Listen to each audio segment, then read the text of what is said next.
I'm currently training in a career that will require me to remove a patient off life support if they are declared brain dead, or if it's the family's decision to discontinue treatment. If I encounter a situation like this, is it permissible for me to perform such a task? You need a alim to give fatwa. This is not an easy thing, but I'll give you my experience here in Ottawa. Do you know Brother Fainan?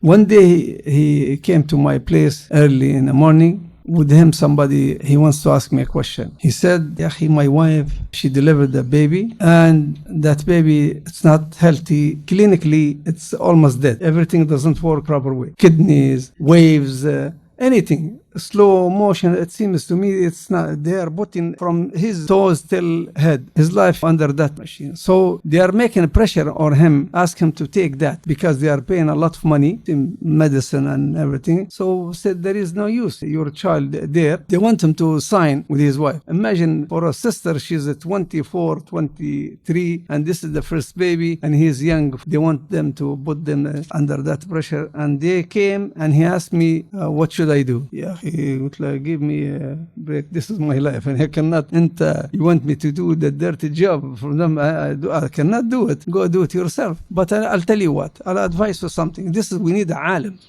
I cannot answer you. This is something big. I told them I'll tell you something. Tell them, I'm not gonna give you the permission. If you want to do it yourself, do it. And I cannot imagine myself one day that I know what the reason of ending the life of my child, even though he's living under that makina. Khlas, this is sabab. And I cannot finish it. Let him until he dies by himself. But to tell me, imagine when I sit with my wife, we remember that one day we were the reason, take this, take that, and the child. Since there is a small hope in that machine, we leave. I told him, let's go to the hospital. See, it was in the children's hospital.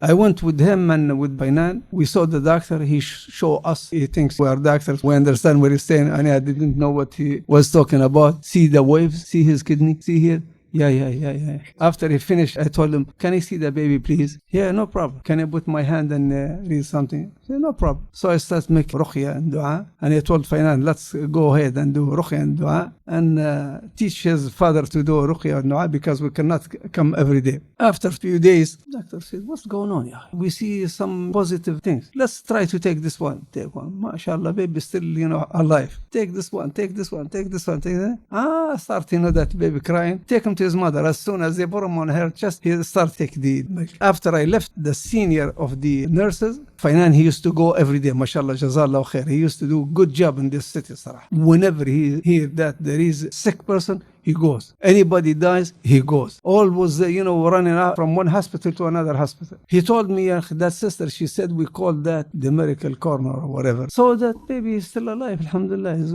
running. And maybe I told him, call him Abdul Latif. So name him Abdul Latif. So this is something you need a fatwa from a alim. We cannot do. If they ask you to do so, don't do it. If this is your job, wallah, this is I cannot do it. I cannot take the machine from him where I know that he is depending on that machine. I cannot, be reasons there, sabab is there. I cannot correct. Somebody else will do the job instead of me.